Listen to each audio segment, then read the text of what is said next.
يا ترى كتاب واحد خارجي في المادة كفاية ولا اجيب 2 ولا 3؟ دخلت كلية ايه؟ هل كنت بذاكر في اولى وتانية ولا كنت مقضيها؟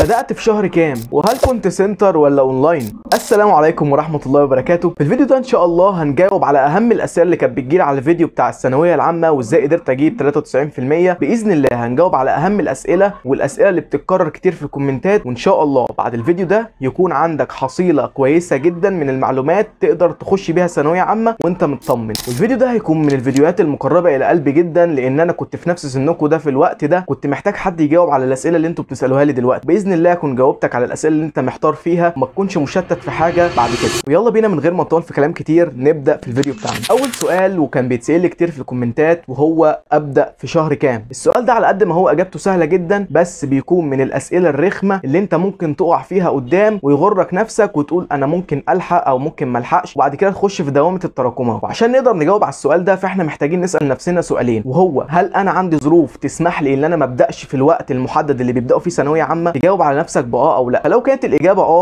او لا بتقعد مع نفسك وتحدد طب انا المفروض الطبيعي بيبداوا في ثانويه عامه في بدايه شهر 9 1/9 كده تقريبا كانت الدروس كلها كانت بادئه. هل من الطبيعي اللي انا اقعد لغايه شهر 11 وشهر 12 ما ابداش ثانويه عامه؟ اكيد طبعا الاجابه لا. هل انا بقى عندي ظروف تسمح لي ان انا اقعد لغايه شهر 11 وشهر 12 ما ذاكرش او ما افتحش كتاب؟ لو انت ما عندكش ظروف صدقني بلاش تعمل كده وبلاش تكسل وخليك مع البدايه وابدا بدايه صح، لان شهر 9 وشهر 10 من اهم الشهور اللي بتديك دافع بعد كده اللي انت تكمل في ثانويه عامه، وبالذات لو ما خليتش عليك تراكمات. انا مش بقول لك تبدا بدري مع الناس اللي بداوا في شهر 7 ولا في شهر 8، دول ناس، هو في ناس بتبدا في شهر 8 وفي شهر نص 7 كمان، بس دول ناس كده اقليه وبيتعبوا بعد كده في شهر 10 وفي شهر 11، يجوا في شهر 10 او شهر 11 بيكونوا زهقوا وبيكونوا تعبانين. فليه نبدا بدري وفي الاخر نكسل في نص السنه؟ نبدا طبيعي مع الناس اللي بتبدا طبيعي وما نخليش فيه تراكمات علينا، وان شاء الله الامور هتمشي بسلاسه تامه وما تخافش من حاجه زي كده. ثاني سؤال واللي كان بيتكرر كتير برضه في الكومنتات وهو يا ترى كتاب واحد كفايه للماده ولا اجيب كذا كتاب؟ هو بص، حته الكتب والملخصات والملازم والحاجات دي هو انت عندك بالظبط اساسيات وفرعيات. دلوقتي انت في الاساسيات المدرس اللي انت بتاخد معاه اذا كنت سنتر او اونلاين، وبفكرك لو انت لسه محتار بين السنتر والاونلاين فانا كنت عامل فيديو على القناه هنا بوضح ايه الفرق بين السنتر والاونلاين، ان شاء الله كده لو شفته مش تبقى مشتت تاني. المهم نرجع لمرجوعنا دلوقتي، في اساسيات وفي فرعيات زي ما اتكلمنا. الاساسيات وهي المدرس اللي انت بتاخد معاه بيكون مديك كتاب او ملزمه شرح. ملزمه الشرح او الكتاب دول اهم حاجه تذاكر منهم كويس جدا جدا جدا، لان المستر اللي انت بتاخد معاه بيكون ملخص كل التجميعات اللي جت في الكتب وحاططهم لك في الكتاب بتاعه. الفكره دي فكر فيها تاني، يبقى عندك الكتب بتاعه المستر والملخصات بتاعته دي اهم حاجه. بعد كده تاني حاجه في الاساسيات كتاب الامتحان، وايوه زي ما سمعت كده سلسله كتب الامتحان سلسله جميله جدا والصراحه مش ناقصها حاجه، اسئلتها بتكون متوسطه او فوق المتوسطه شويه، وساعات في اسئله بتكون سهله، بس الكتاب ده لا غنى عنه في ثانويه عامه يكون مع الاساسيات مع المستر اللي انت بتاخد معاه. نيجي بقى في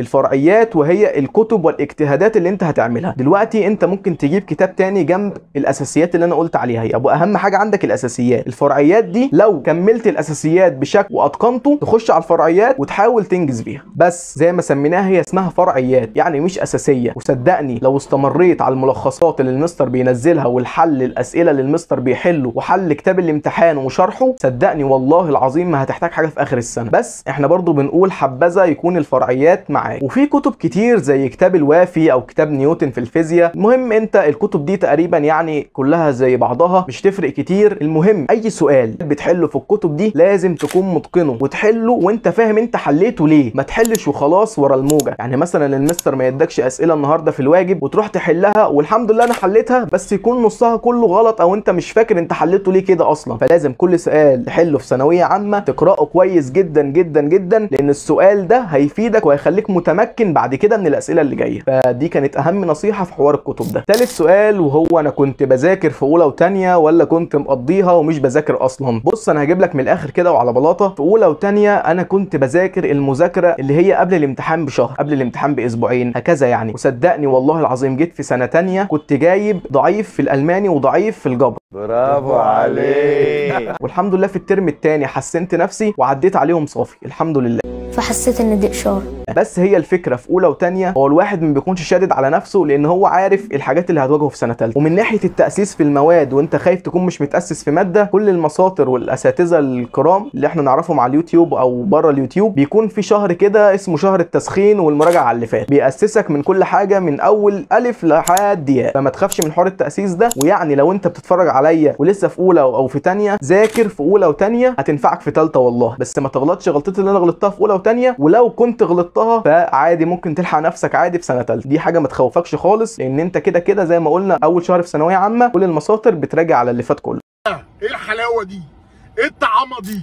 ونخش على رابع سؤال وهو انا كنت بذاكر الصبح ولا بالليل؟ بص، هو الامور دي فيها اختلافات كبيره جدا جدا جدا، بس انا هقول لك الخلاصه. الرسول صلى الله عليه وسلم قال خير الامه في بكورها، فانت حبذا يعني اللي انت تصحى بدري لان انت بيكون معاك وقت كبير جدا جدا جدا الصبح تذاكر فيه براحتك وتلم كل اللي فاتك من التراكمات، ده لو يعني انت مراكم حاجه لا قدر الله يعني. فلو انت تقدر تصحى الصبح اصحى الصبح، يعني حاجه جميله جدا. لو انت من النوع اللي بيسهر بالليل فيعني ارجوك عدل نومك واصحى الصبح لو تعرف. لو من النوع اللي بيفكر بالليل او انتاجيته بتعلى في الليل فخليك بالليل احسن، بالليل هيبقى حلو ليك لان انت انتاجيتك بتعلى بالليل، ما تغيرش مودك. فعادي انت ممكن تذاكر الصبح او تذاكر بالليل، دي مش حوار اساسي يعني، بس انا قلت لك حبذا اللي انت يكون المذاكره بتاعتك الصبح، هتلاقي وقت كبير جدا، وبالذات لو صحيت الفجر صليت الفجر كده وبدات تذاكر اللي عليك، صدقني هتلاقي وقت كتير جدا جدا جدا تخلص فيه كل اللي انت محتاجه. ونيجي في السؤال اللي بعده وهو سؤال كده ملوش علاقه بالثانويه العامه قوي، هو علاقه بي انا، وهو انا دخلت كليه ايه؟ حوار الكليه ده بالذات انا مش عارف اتكلم فيه او مش عارف اقول ايه، لان انا في ثانويه عامه ما كانش عندي حلم او هدف لكليه معينه، فكان بالنسبه لي هو الهدف اللي انا اجيب مجموع كبير وخلاص. كنتش عارف بقى انا كنت عاوز اخش كليه ايه، كليه حاسبات، كليه طب، كليه تجاره، كليه حقوق، مش عارف انا اخش كليه ايه، بس كان الهدف اللي انا اجيب مجموع عالي. ودلوقتي انا في حيره كبيره جدا وبفكر ان انا اجل الكليه واخشها السنه الجايه، فمش عارف كده، ادعوا لي بالهدايه وان شاء الله اللي فيه خير يقدمه ربنا. نخش على السؤال اللي بعده وهو انا كنت بنزل السنتر ولا باخد في البيت اونلاين؟ السؤال ده هو فيه نوعين من الناس، نوع بيكسل اصلا اوريدي وهو اصلا بيعمل تراكمات عليه اذا كان نزل سنتر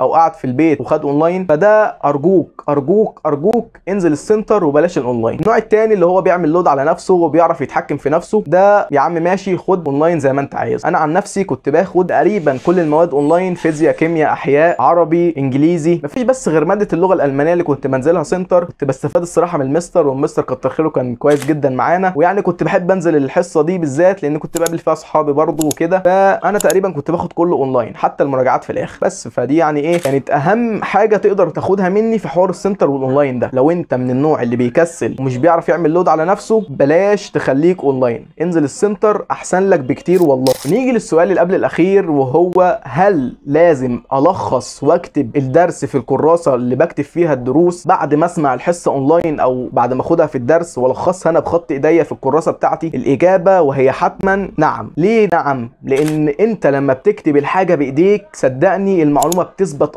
اكتر في دماغك، فما تضيعش منك حاجه جميله جدا تقدر تعملها. اكتب كل حاجه بايديك في الكراسات بتاعتك. انا كنت جايب 7 كشاكيل على عدد المواد بتاعتي وبكتب فيها كل التفاصيل بتاعت الدرس اللي انا كنت باخده اونلاين او سنتر، بكتب كل الكلام اللي قاله المستر بالشعوذات بالتريكات بكل الحاجات اللي انتوا عارفينها دي واللي انتوا لسه هتعرفوها قدام. بس الحاجات دي مهمه جدا جدا جدا لان انت في الاسئله بتحتاج الملحوظات دي تشوفها تاني تساعدك في الحل، فما تضيعش من ايديك فرصه جميله جدا تقدر تستفاد منها قدام. فاجابه السؤال ده اكتب كل الملاحظ وكل الحاجات الحلوه اللي بيقولها المستر في الحصه، هتفيدك جدا جدا جدا. ونيجي بقى لاخر سؤال في الفيديو النهارده، ويعني انا زعلان جدا ان الحلقه خلصت والله، بس دي كانت اهم الاسئله اللي كانت بتسالني. واخر سؤال بقى وهو انا بمنتج بايه؟ وادام حد سال السؤال ده يبقى اكيد المونتاج بتاعه شد نظره او الفت انتباهه، وباذن الله انا هعمل كورس في الايام اللي جايه اعلمكم ازاي تمنتجوا من الف للياء بكل التفاصيل، حتى لو كنت مبتدئ لحد ما تبقى محترف باذن الله. بس دلوقتي الاهم اللي انت تركز على ثانويه عامه، ومش عيب اللي انت في وقت فراغ تتعلم حاجه جديده. ويعني حاجه حلوه جدا لو طلعت من اخر ثانويه عامه وجايب مجموع كبير وبتعرف تمنتج وبقى تدي نصائح كده باذن الله في اخر السنه. بس كده يكون الفيديو بتاعنا النهارده خلص. ما تنساش تعمل لايك على الفيديو واشتراك في القناه انت مش مشترك، وسلام.